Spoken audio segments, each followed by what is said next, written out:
అయోధ్య అసలు మీరు అయోధ్యలో రామాలయ నిర్మాణాన్ని సమర్థిస్తారా సమర్థించారా? కాంగ్రెస్ పార్టీ అని బీఆర్ఎస్ పార్టీ అని స్పష్టం చేయాలి. అయోధ్యలో రాముడు జన్మించిన చెప్పి మీరు నమ్ముతారా నమ్మరా? కాంగ్రెస్ పార్టీ వాళ్ళు బీఆర్ఎస్ పార్టీ వాళ్ళు స్పష్టం చేయాలి.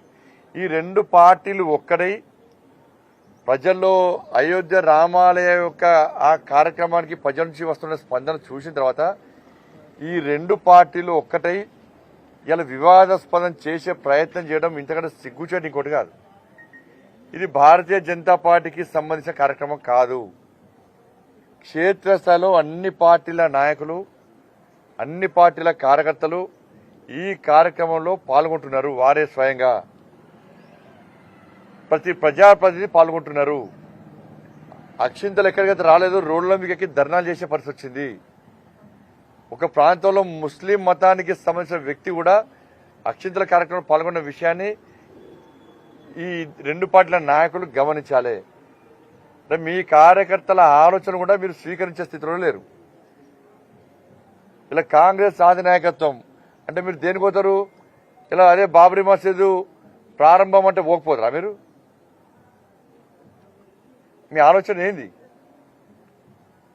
కాబట్టి మంచిగా జరిగేటువంటి కార్యక్రమాన్ని, రాజకీయాలకు అతీతంగా జరిగే కార్యక్రమాన్ని, ఒక ధార్మిక కార్యక్రమాన్ని వివాదాస్పదం చేసి ప్రజల లోపల అయోమయం సృష్టించే ప్రయత్నం చేస్తే దాన్ని ప్రజలు హర్షించారు. ఎక్కడ భారతీయ జనతా పార్టీ తిరిగాల మీరు ఇప్పుడు ఏమన్నారు? మీరు కటౌట్ పెట్టుకోవద్దన్నారా? ఇప్పుడు అక్షింత కార్యక్రమంలో బీఆర్ఎస్ తిరుగుతున్నారు, కాంగ్రెస్ తిరుగుతున్నారు, కమ్యూనిస్టులు కూడా తిరుగుతున్నారు. ఇవాళ ఆపిర్రా ఎవరైనా? ఇవాళ కాంగ్రెస్ అధినాయకత్వాన్ని ఆ ట్రస్ట్ వాళ్ళు పిలిచిరు కదా ప్రాంత పరిచయ కార్యక్రమానికి. ఎందుకు పోలే? పిలువ కూడా పిలవలేదంటారు. పిలిచి ఎందుకు పోతలేరు? ప్రధానమంత్రి గారు ఒక గౌరవ ప్రధానమంత్రి హోదాలో కార్యక్రమంలో పాల్గొంటున్నారు, పోతున్నారు. తప్పేందలా? మీరు కూల్చేటోళ్ళు, మేము నిర్మించేటోళ్ళం. అది గుర్తుంచుకోండి. మీరు కూల్చేటోళ్ళు, మేము నిర్మించేటోళ్ళం. మీకు హిందూ ధర్మం గురించి కానీ హిందూ దేవాలయాల గురించి కానీ మాట్లాడే అర్హత కాంగ్రెస్ పార్టీలకు బీఆర్ఎస్ పార్టీలకు లేదు. మీ స్వార్థ రాజకీయాల కోసం మీరు యాగాలు చేసేటోళ్ళు, పూజలు చేసేటోళ్ళు. ఇవాళ మీ పార్టీ సింబల్ మీద పోటీ చేయడానికి సిద్ధంగా లేరు పార్లమెంట్ ఎన్నికల్లో. ఎందుకంటే ఏడవైనా గల్లీలో ఎవరున్నా కూడా ఢిల్లీలో మోడీ గారు ఉండాలని చెప్పి ప్రజలు కోరుకుంటున్నారు. గల్లీలో ఎవరున్నా కూడా ప్రస్తుత పరిస్థితిలో ఢిల్లీలో మోడీ గారు ఉండాలని చెప్పి ప్రజలు కోరుకుంటున్నారు. అన్ని పార్టీల నాయకులు కోరుకుంటున్నారు. మళ్లీ అప్పీల్ చేస్తున్న కాంగ్రెస్ బీఆర్ఎస్ పార్టీ నాయకులకు మళ్లీ అప్పీల్ చేస్తున్నా. ఢిల్లీలో తిరిగి ఏర్పడేది నరేంద్ర మోడీ గారి ప్రభుత్వం. ఇక్కడ ఎక్కువ సంఖ్యలో భారతీయ జనతా పార్టీకి సంబంధించిన పార్లమెంట్ సభ్యులు గెలిస్తే ఎక్కువ నిధులు వస్తాయి. మనం తెలంగాణ రాష్ట్రాన్ని అభివృద్ధి చేసుకోవాలి. బీజేపీ కార్యకర్తలైనా, బీఆర్ఎస్ పార్టీ కార్యకర్తలైనా, కాంగ్రెస్ పార్టీ కార్యకర్తలైనా అసెంబ్లీ ఎన్నికలు అయిపోయినాయి, ప్రజలు తీర్పిచ్చారు. దాన్ని శిరస వహిస్తాం వెళ్ళం కూడా ప్రజాస్వామ్య వల్ల మేము. ఇదే అక్కడ తిరిగి ఏర్పడేది మోడీ గారి ప్రభుత్వం క్లారిటీ ఉంది. అలా ఒకటి పగలు పట్టింపులు ఇవన్నీ పోకుండా అన్ని పార్టీల కార్యకర్తలు ప్రజలకు ఆలోచిస్తున్నటువంటి ఆలోచనకు అనుగుణంగా మీరు జెండాలు పక్క పెట్టండి. భారతీయ జనతా పార్టీ గెలిస్తే ఇవాళ మనకు నిధులు వస్తాయి, మన తెలంగాణ రాష్ట్రం అభివృద్ధి చేస్తుంది. ఇట్లా ఆలోచించాలని చెప్పి కోరుతా ఉన్నాను నేను. నాకు తెలిసి కాంగ్రెస్ పార్టీ నుంచి ఎమ్మెల్యేలను కొనుగోలు చేయడానికి కేసీఆర్ ఆల్రెడీ ప్లాన్ చేస్తున్నాడు. ఆల్రెడీ చాలా మంది కాంగ్రెస్ పార్టీ నాయకులు కేసీఆర్తో టచ్ లో ఉన్నారు. ఈ పార్లమెంటు ఎన్నికల తర్వాత కేసీఆర్ ఏదైనా చేయొచ్చు. ఎందుకంటే కాంగ్రెస్ పార్టీలో కేసీఆర్ కోవట్లు చాలా మంది ఉన్నారు. వాళ్ళతోని ఆల్రెడీ బేరసారాలు సాడేసిండు. మొన్న అసెంబ్లీ ఎన్నికల్లో చాలా స్పష్టంగా చెప్పింది నేను. చాలా మందికి కేసీఆర్ పైసలు ఇచ్చిండు. ఎందుకంటే కేసీఆర్ ప్లాన్ మంది కుట్టినోని కూడా వాళ్ళు అనుకుంటాడు కేసీఆర్. ఆయన ఆలోచన దుర్మార్గపు ఆలోచన బీఆర్ఎస్ పార్టీ. కాబట్టి పార్లమెంట్ ఎన్నికల తర్వాత ఏదైనా జరగచ్చు. కేసీఆర్ మూర్ఖత్వపు ఆలోచన వల్ల, కేసీఆర్ కుట్రల వల్ల ఏదైనా జరగదు. కేసీఆర్ కు ప్రజాస్వామ్యం మీద నమ్మకం లేదు, రాజ్యాంగం మీద నమ్మకం లేదు, చట్టాలంటే గౌరవం లేదు, తోటి మనిషి అంటే కనీసం విలువ ఉండదు ఆయనకు ఆయన కుటుంబానికి. కాబట్టి దేనికైనా ఆ కుట్రలకు తెగించి ముందుకు వచ్చే వ్యక్తి కేసీఆర్ కుటుంబం. ఏదైనా చేస్తాడు, ప్రభుత్వాన్ని ఇబ్బంది పెట్టే ప్రయత్నం ఏదైనా చేయొచ్చు. అది చేసిన చేస్తాడు, మళ్ళీ బీజేపీ నూకే ప్రయత్నం చేస్తాడు. ఈ కాంగ్రెస్ వాళ్ళకు మీరు ఫస్ట్ ఆ కేసీఆర్ సంగతి చూడండి. ఫస్ట్ మీరు బీఆర్ఎస్ బీజేపీ ఒకటి బీజేపీ ఎక్కడ ఒకటే బీఆర్ఎస్ బీజేపీ ఒకటి మేము కలిసి పోటీ చేసినాం ఎప్పుడైనా. మీరు దాన్ని పట్టుకొని మళ్ళీ పార్లమెంట్ లో గెలిచే ప్రయత్నం చేస్తే మీ సంగతి కేసీఆర్ చూస్తారు. ఫస్ట్ మీరు మేము కొట్లాడుకుని కాదు, కాంగ్రెస్ బీజేపీ కొట్లాడుకుని కాదు, ఉన్న అక్కడక్కడ కొంచెం కొంచెం ఉన్న బీఆర్ఎస్ పార్టీ ఆయన బొంద పెట్టాలి. ఫస్ట్ ఎందుకంటే ప్రజలను రాసి రంపాన పెట్టిన బీఆర్ఎస్ పార్టీ వాళ్ళు, ప్రజల బతుకులు సర్వనాశనం చేసింది బీఆర్ఎస్ పార్టీ, కేసీఆర్ కుటుంబం ముఖ్యంగా. ఫస్ట్ వాళ్ళ సంగతి చూద్దాం. మీరు మేము కలిసి అభివృద్ధి చేసుకుందాం తెలంగాణ రాష్ట్రాలంటే మీరు వాళ్ళ బీఆర్ఎస్ బీజేపీ ఒకటి ఒకటి ప్రజలు అమ్మతలేరు, మర్చిపోయారు. ఒకప్పుడు నమ్మిరు, మీరు చెప్తే నమ్మిరు. ఇప్పుడు ఎవ్వరు కూడా బీఆర్ఎస్ బీజేపీ ఒకటంటే ప్రజలు నమ్మే స్థితిలో లేరు. ఫస్ట్ మీరు బీఆర్ఎస్ సంగతి చూసుకొని తెరవనికి ఏం జరుగుతుందో, కేసీఆర్ ఏం చేస్తుండో ఏం చేయబోతుండో ఫస్ట్ దాన్ని గమనించండి. మీ ఇంటెలిజెన్స్ వ్యవస్థను పరీక్ష చేసుకోండి ఫస్ట్. అరే చాలా విషయాలు మాకు తెలుస్తున్నాయి, మీకు తెలుస్తలేవు. మీరు గదే గుడ్డి ఆలోచన ఉన్నారు. బీఆర్ఎస్ బీజేపీ ఒకటి అది చెప్పుకుంటేనే టైం పాస్ చేసే ప్రజలు దాన్ని ఎవరు నమ్మరు. హాస్పిటల్ ఎన్నికలు ఎవరు నమ్మరు. కొంత నమ్మించారు, దాని సక్సెస్ అయ్యారు, నమ్మించారు వాళ్ళు, మోసం చేయడంలో. ఇప్పుడు నమ్మరు, ప్రజలు నమ్మరు. ఇప్పుడు ప్రజలు తెలంగాణ రాష్ట్ర అభివృద్ధి కోరుకుంటున్నారు. కాంగ్రెస్ పార్టీ ప్రభుత్వం ఏర్పడ కూడా కేంద్రంలో బీజేపీ ప్రభుత్వం ఏర్పడబోతుంది కాబట్టి ఈ ఎన్నికల్లో బీజేపీకి ఓటేయాలి మనం. ఇందాక మన పెద్ద మనిషి నత్తి మనిషి ఎంపీ పాపం కొద్ది రోజుల లోపల పార్లమెంట్ ఎన్నికలు వస్తున్నాయి కాబట్టి డిప్రెషన్ లో, ఫ్రస్ట్రేషన్ లో కాంగ్రెస్ పార్టీ మీద జాలి చూపిస్తున్నట్టుగా మాజీ బీజేపీ అధ్యక్షుడు బండి సంజయ్ కొన్ని మాటలు మాట్లాడి కాంగ్రెస్ ఏదో నెత్తిన పెట్టుకున్నట్టు, బీఆర్ఎస్ ఏందో చేస్తున్నట్టు, మాకు సలహాలు సూచనలు ఇస్తున్నటువంటి సలహాదారులాగా మాట్లాడుతున్నటువంటి బండి సంజయ్ గారికి ఒక విషయం అడగాలనుకుంటున్నా. నాయన, మకర సంక్రాంతి సమయంలో 3 రోజులు భోగి, సంక్రాంతి, కనుమ రోజు ఎవరు తిట్లు తినొద్దు అనుకుంటారు. దయచేసి మాలాంటి వాళ్ళ నోట్ల నుంచి నువ్వు తిట్లు తినకు. ఎన్నికలు దగ్గర పడుతున్నాయి, ఇక తిడితే ఇక ఏడాదాకా ఈ తిట్లు మనకు అంటుతాయి అని పెద్దలు చెప్తారు. కాబట్టి 3 రోజులు జాగ్రత్తగా ఉండాలి. నోరు జారినప్పుడు మేము తిట్టుడు ఖాయం కదా, బరాబర్ తిడతాం కదా. తెలంగాణలంట కాంగ్రెస్ పార్టీని బీఆర్ఎస్ పార్టీ కూల్చే ప్రయత్నం చేస్తుందంట. ఎట్లా తెలుసు నీకు? ఎన్నుకోబడిన తర్వాత ప్రభుత్వం అధికారంలోకి వచ్చినప్పటి నుంచి దుష్ట శక్తుల్లాగా, దుర్మార్గుల్లాగా, ఒక దిక్కు మీ ఆయన పేరేంది రాజాసింగ్ మాట్లాడతాడు, కాంగ్రెస్ ప్రభుత్వం కూలిపోతుంది అంటాడు. నువ్వేమో ఆయన 6 నెలల లోపల అన్నా, నువ్వేమో పార్లమెంట్ ఎన్నికల తర్వాత అంటున్నావు. అంటే కేసీఆర్ ఏమన్నా ముందు చెప్పిండా ఏంది మీకు? పార్లమెంట్ ఎన్నికల తర్వాత కాంగ్రెస్ ప్రభుత్వం కూలిపోతుంది, అవసరమైతే మీరు మాకు సహకరించండి, కేంద్ర బలగాలను మాకు ఇయ్యండి, మేము ఆల్రెడీ మీకు ఎన్నో ముట్ట చెప్పినాము, ఎంతో పెద్ద పెద్ద బస్తాలు సదిరినము, బ్యాగులు సదిరినము, సుట్ కేసులు సదిరినము, తెలంగాణలో ఉన్న ఆస్తుల్ని కూడా సదిరినాం మీకు. ఇప్పుడు మా మాట వినాలే, వింటేనే మీకు తెలంగాణలో పబ్బం గడుస్తుంది. కాంగ్రెస్ ఉంటే మీ పబ్బం కడవది. కాబట్టి మేమే ఉండాలి మీకు శ్రీరామ రక్షలాగా అని కేసీఆర్ ఏమన్నా చెప్పింటే మళ్ళీ మాకేదో హెచ్చరిక ఇస్తున్నట్టు, కేసీఆర్ మా ప్రభుత్వాన్ని కూలుస్తున్నట్టు, మీరేందో మాకు ప్రజా క్షేమం కావాలి, ఏ ప్రభుత్వం అయినా సరే బీజేపీ పార్టీకి క్షేమం కోరుకుంటుంది అందరికీ అని చెప్తున్నటువంటి మీరు 9 రాష్ట్రాలల్లా మా ప్రభుత్వాల్ని కూల్చేసి లాక్కొని వేల కోట్ల రూపాయలు పెట్టి ఎమ్మెల్యేలని కొనుగోలు చేసి పట్టపగలు మా ప్రభుత్వాల్ని కూల్చేసిన రోజులు మర్చిపోయినరా మీరు?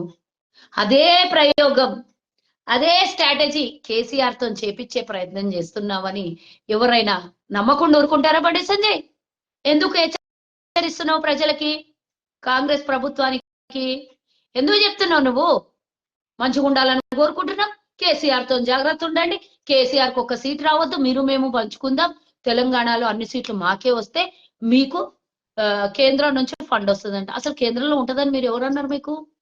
సరే, అయినా కానీ మీకెందుకు రావాలి? ఇప్పుడు 4 ఉన్నారు, ఒక కేంద్ర మంత్రి ఉన్నాడు. తెలంగాణకి ఏం నిధులు తెచ్చిండ్రు, ఏమేమి కొట్లాడి తెలంగాణకి ప్రత్యేక నిధులు తెచ్చిర్రు, తెలంగాణ ఏర్పడిన తర్వాత ఇవ్వాల్సినటువంటి బాకీలు బకాయిలు ఏమేమి తెచ్చిర్రు సోదరా 4 మీరు? ఎన్నడు పార్లమెంట్ లో కూర్చొని తెలంగాణ గళం విప్పినో సోదర నువ్వు బండి సంజయ్. నీకేమో హిందీ రాకపోయే, వాళ్ళకేమో పార్లమెంట్ లో తెలుగు రాకపోయే. నువ్వేం మాట్లాడతావు వాళ్ళ తెలంగాణలోకే అర్థం కాదు. ఇక ఆడున్న పార్లమెంట్ లో వివిధ రాష్ట్రాలకి నీ భాష ఏం అర్థం కావాలి సోదరు. కనీసం ట్రాన్స్లేటర్ నన్న పెట్టుకొని పార్లమెంట్ లో మాట్లాడించే ప్రయత్నం చెయ్యవు. ఎన్నడన్నా తెలంగాణ గురించి మాట్లాడినావా? తెలంగాణ నిధుల కోసం కొట్లాడినావా? 5 ఏళ్ళు గడిచిపోయి ఇట్లనే. నువ్వు ఎన్నిసార్లు పోయినావు పార్లమెంట్? మళ్ళానంటే మీకు గెలిపియాలనంట. గల్లీలో ఎవరన్నా ఉండ, ఢిల్లీలో మోదీ ఉండాలనంట. ఇక ఇక ఇంతగానో ఎక్కువ అత్యాశ అయితే కేసీఆర్ కేటీఆర్ గిట్లనే మూడోసారి అబ్కీ బార్ కేసీఆర్ సర్కార్ మళ్ళా మూడోసారి అధికారంలోకి వస్తాం, మేము హ్యాట్రిక్ సాధిస్తామని చెప్పారు. మీరు కూడా అదే వంత పాడుతున్నారు. ముందు మురిసిన మా పండగ పోలేరు కదంట, ఇట్లా మురిసినోడంతా బొర్రపడ్డారు. మేము చూస్తూనే ఉన్నాం. మీకంటే కొత్త కొత్తగా ఇవన్నీ, మా పార్టీకి ఏమి ఇవన్నీ పాతగానే. నువ్వు మాట్లాడి తక్కువ పని చేస్తావు, తక్కువ మాట్లాడి ఎక్కువ పని చేయి. నీకు ఇక కరీంనగర్ లో అంత నీదేనంట, తెలంగాణలో అంతా మీ ఓలే గెలవాలంట, మేము 15 గెలుస్తామంట. పోయినసరి కేసీఆర్ మీ దోస్తు ఉండే, ఎందుకు గెలవలే 15? తలా సగం సగం పంచుకోకపోయినరు. 8 ఎన్నో పంచుకుంటుంటే అయిపోతుండే కదా, మరి ఎందుకు రాకపోయి? మీకు 4 వచ్చినాయి. ఆ 4లో బోల్ర పడ్డాయి. ఒక్క జాగల ఫండ్ కేంద్ర మంత్రి ఉంటే కూడా మణిపూర్ లో చచ్చిపోతే ఇక్కడ తెలంగాణలో ఒక్క కనీసం వాళ్ళకి శ్రద్ధాంజలి తెలుపలే, వాళ్ళకి సానుభూతి తెలుపలే, వాళ్ళకి సంఘీభావం తెలుపలే. వాళ్ళ పక్షాన మాట్లాడాలి, మహిళల పక్షాన. నువ్వు ఇక దేశం గురించి మెద్ద మాట్లాడుతావు. తోపు మునగాడిని వచ్చినావు, లావు మునగాడు వచ్చిండండి. ఎంతసేపు మోదీ మోదీ మోదీ అని భజన చేయడం తప్పించి దేశం అభివృద్ధి ఏం చేసిండు, తెలంగాణకు రావాల్సిన నిధులు ఏమి ఇచ్చిండు? వాళ్ళు కొట్లాడలే, మీరు ఇయ్యలేదు. మీ ఉద్దేశం ఏంటంటే మళ్ళా కేసీఆర్ మా ప్రభుత్వాన్ని గుంజుకోవాలి, మళ్ళా మీకు వాళ్ళ చెప్ప చేతులలో ఉండాలి, గదే మీకు కావాలి. కానీ అవన్నీ పప్పులు ఉడుకోవు. ఇడ కాంగ్రెస్ ప్రజలు ఎన్నుకున్న ప్రభుత్వం ఇది. ప్రజల చేత ఎన్నుకోబడి ప్రజా పరిపాలన ప్రభుత్వంగా ఏర్పడింది ఇది కాంగ్రెస్ ప్రభుత్వం. మీ ఇద్దరిని కాదనే కదా మాకు ఇచ్చిండ్రు. అది కూడా 8 సీట్లు రాకుంటుండే. ఉన్న వ్యతిరేకతను కొంత క్యాచ్ చేసుకున్నారు మీరు. తిట్టి తిట్టి తిట్టి తిట్టి నిన్ను దింపేసిరి. నువ్వు తిడితివి, అందరినీ నేను దింపేసిరి. కాంగ్రెస్ పార్టీలో కేసీఆర్ కువోట్లు ఉన్నారంట. అసలు సాక్షాత్తు మీ అధ్యక్షుడే కేసీఆర్ కువోట్టు. ఇక ఇంతకన్నా ఎక్కువ సాక్ష్యాలు కావాలనా? నేను దింపేసిండ్రు, నువ్వు ఇంకా బీజేపీ పక్షాన మాట్లాడితే ప్రజలు నిన్ను నమ్ముతారు. పాపం నీకు ఆ జాలి కూడా చూపించకుండా నీ మీద ఏదో గుంజుకొని బండి కట్టి నువ్వు ఏదో గుంజుకొని పోతుంది బండన్నా, నిన్ను ఆపేసిండ్రు, ఆడికి బ్రేక్ వేసేసిండ్రు. ఇంత పాదయాత్రను, ఇంత కేసీఆర్ మీద లొల్లో వచ్చో రానో 2-3 మాటలు లొల్లి చేస్తుంటే, ఆ లొల్లి కూడా చేయకుండా మౌనముని తీసుకొని వచ్చి కూర్చోబెట్టిండ్రు. మీ ఇద్దరు అండర్స్టాండింగ్లు ఎట్లున్నాయో మాకు తెలియదు, కానీ మీ అండర్స్టాండింగ్, బీఆర్ఎస్ అండర్స్టాండింగ్, మీ కేంద్రంలో ఉన్న మీ నాయకుల అండర్స్టాండింగ్, కేసీఆర్ అండర్స్టాండింగ్ ఒక్కటే. ఫెవికాల్ బంధం వాళ్ళిద్దరిది. పాపం నువ్వు ఎంత కొట్లాడితే ఏం లాభం? వాళ్ళిద్దరు ఆడ కలుసుకుంటారు, అలా మాటలు ఒకటే ఉంటాయి. ఎందుకు మరి మీకు ఎట్లా ముందే తెలుసు? కేసీఆర్ కువట్లు కాంగ్రెస్ లో ఉన్నారు, మాకు ఫండింగ్ చేసిండ్రు. మాకే తెలియదు. అది నీకైతే తెలుసు అది ఫండింగ్ చేసిన విషయం. అప్పుడు ఎప్పుడో అంటుండ్రు అందరూ, గంగుల కమలాకర్ నువ్వు బినామీవి, గంగుల కమలాకర్ కి హైదరాబాద్ లో మీ స్వయాన మీ శేఖర్ పేరాలజీ గారు స్వయాన ట్వీట్ చేసిండ్రు సోషల్ మీడియా వేదికగా. ఇన్ని 100 కోట్లు 1000 కోట్లు ఎక్కడి నుంచి వచ్చినాయి బండి సంజయ్ నీకు? నువ్వు ఎన్నికలలో పోటీ చేయాలంటే నీ భార్య మెడల పుస్తెళ్తాడు అమ్మినోనివి నువ్వు. ఈ రోజు 1000 కోట్ల రూపాయలు ఎడికేలు వచ్చినాయి. బీఆర్ఎస్ తోని నీ లోపాయికార ఒప్పందం మాకు తెలుసు అని పేరాలజీ చెప్పిండ్రు. మరి నువ్వేమో వచ్చి కాంగ్రెస్ పార్టీకి బీఆర్ఎస్ పార్టీ ఫండింగ్ చేసింది, కేసీఆర్ కువోట్లు ఉన్నారు అంట. అరే మా దగ్గర కువోట్లు కాదు, ఎంత ఫ్రీ బర్డ్స్ గా పనిచేసుకోవడానికి ఈ రోజు మా ముఖ్యమంత్రి గారు అందరు ఎమ్మెల్యేలకి స్వేచ్ఛనిచ్చారు, బందీలుగా పెట్టలేదు. మీరు తీసుకొని పోయి మా పార్టీ నాయకులందరినీ, ఎమ్మెల్యేలందరినీ తాజ్ హోటల్లో అక్కడక్కడ గుజరాత్ లో లేకపోతే బొంబాయిలో అక్కడ ఇక్కడ దాచిపెట్టినారు చూడండి, ప్రభుత్వాలని కూల్చేయడానికి. ఇప్పుడు అది నడవదు. కేల్కతం దుకాణం బంద్. ఒకసారి 2 సార్లు 3 సార్లు మజాక్. మళ్ళీ అదే మజాక్ చేస్తాము అని అంటే నువ్వు కూకుంటారా? ఇప్పుడు మీరు ఎవరన్నా ముట్టన్నా చూడండి మా వాళ్ళని. మేము ఎవరం ఏమనాల్సిన అవసరం లేదు. తెలంగాణ ప్రజలే తిరిగి పడి మిమ్మల్ని అందరిని కొడతారు. అన్నందుకు ఫస్ట్ చెప్పినందుకు నిన్ను ఈ ఇన్ఫర్మేషన్ నువ్వు ముందస్తుగా ఎట్లా ఇచ్చినావు అని చెప్పేసి ఫస్ట్ నిన్ను కూడా తర్వాత వాళ్ళ దగ్గర పోతారు తెలంగాణ ప్రజలు. మేమేమనం ఎవరిని ఏమనాల్సిన అవసరం లేదు. మా నాయకులు మా ఎమ్మెల్యేలు వాళ్ళ స్థానంలో పని చేసుకుంటారు. ఏదైనా తేడా జరిగిందే అనుకో ఎవ్వరు అవసరం లేదు, తెలంగాణ ప్రజలు కొడతారు ఈసారి. కాబట్టి ఆ సాహసం మా ఎమ్మెల్యేలు చేయరు. వాళ్ళకు పూర్తి స్వేచ్ఛ పనిచేసుకునే స్వేచ్ఛ ఇచ్చిండ్రు. ప్రభుత్వాన్ని వదిలేసి ప్రతిపక్షంలోకి పోయే సాహసం అంతకన్నా చెయ్యరు. గతంలో 12 మంది ఎమ్మెల్యేలు పోయినాడు మా ప్రతిపక్షంలో నుంచి అధికార పార్టీకి పోయారు. ఇప్పుడు మేమే అధికారంలో ఉన్నాం, మీ వాళ్ళే జాగ్రత్త కాపాడుకోండి అని మేము అంటున్నాం. వాళ్ళు ఎప్పుడో ఒకసారి పుసుకుమని రాజీనామా చేయగలరు మీ ఇద్దరు ఎమ్మెల్యేలు. అవి చూసుకోండి. మేమే అనుకుంటున్నాం మా 12 మంది గుంజితే మేము అడగకుండా వద్దన్నా కూడా 24 మంది వాపసు వచ్చేటట్టున్నారేమో అనిపిస్తుంది మాకు. వాపసు కాదు, వద్దన్నా రాజీనామాలు చేసి కాంగ్రెస్ లోకి వచ్చేటట్లున్నారేమో. మేమొస్తామని తెగ ఫోన్లు చేస్తుండ్రట మా నాయకులకి. మా నాయకులు ఇంట్రెస్ట్ చూపించట్లేదు, మా నాయకులు పలకట్లేదు. ఇది ఈ రోజు కాంగ్రెస్ కు ఉన్నటువంటి సత్తా. నోరు కూకే పారేసుకొని ఏదో మీడియా ముంగల మాట్లాడితే నేను హైప్ అయిపోతా. ఈ రోజు ఏందో కాంగ్రెస్ ని భయపెట్టించి మేము ఇచ్చినటువంటి పథకాలు అమలు చేయనీయకుండా ఏదో ఒకటి ఆటంకం తీసుకొని వచ్చి మీడియా కాన్సన్ట్రేషన్ డైవర్షన్ చేయడానికి కోసము పిచ్చి పిచ్చి మాటలు మాట్లాడితే తెలంగాణ ప్రజలు హర్షించరు, ఊరుకోరు అని హెచ్చరిస్తున్నా. అంతేకాకుండా ఈ 6 పథకాలు పూర్తి స్థాయిలో 100 రోజులలో మేము నెరవేరుస్తాము. తెలంగాణ ప్రజలకు ఇచ్చిన హామీల్ని నిలబెట్టుకునే బాధ్యత మాది.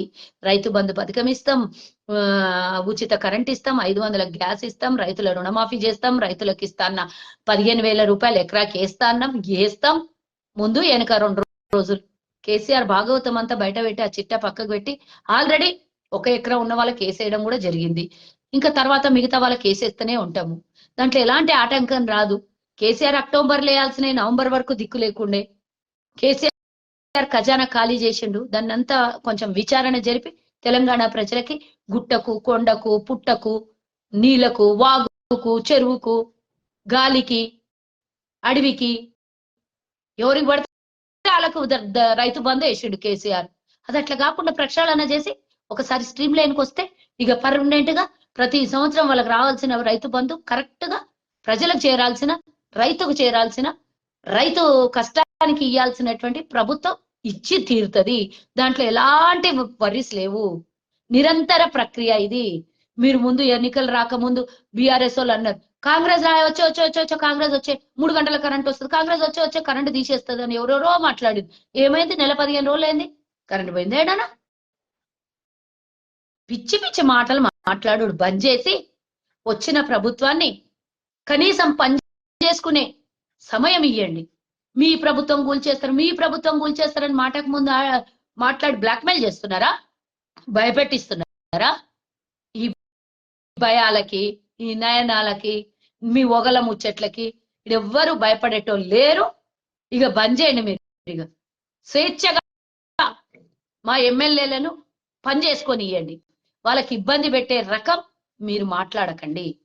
ఎవరి మీద అనుమానం వచ్చేటట్టు, కాంగ్రెస్ నాయకుల మీద అనుమానం వచ్చేటట్టు ప్రవర్తించకండి. వాళ్ళ పని వాళ్ళు చేసుకుంటున్నారు, ప్రభుత్వ పథకాలు అమలు చేస్తున్నారు, గ్రామ సభల్ని పెడుతున్నారు, ప్రతి కార్యక్రమాన్ని ముందుకు తీసుకొని పోతున్నారు, ప్రజల వద్ద పరిపాలన చేస్తున్నారు.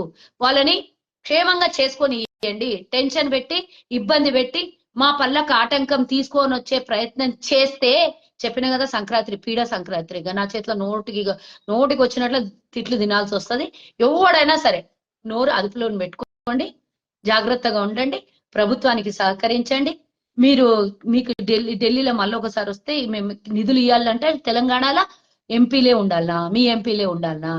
ఇప్పుడు ఎంపీకి 4 ఎంపీలు అంటే మా ఎంపీలు ఉంటే మీరు నిధులు ఇయ్యము అని చెప్పగానే చెప్పేసినావు కదా డైరెక్ట్. బీజేపీ ఎంపీలే ఉంటే కేంద్రం నుంచి కొట్లాడి తెస్తారా? నలుగురు ఏమి 400 కోట్లు 4,000 కోట్లు ఏం తెచ్చారమ్మా మీరు?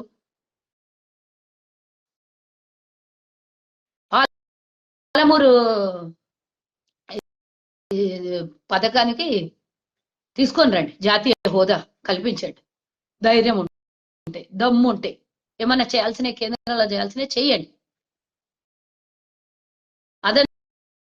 చరిత్రలో రాసుకోబడుతుంది మీకు మీ టర్మ్ లో ఇది చేసిన పని అని.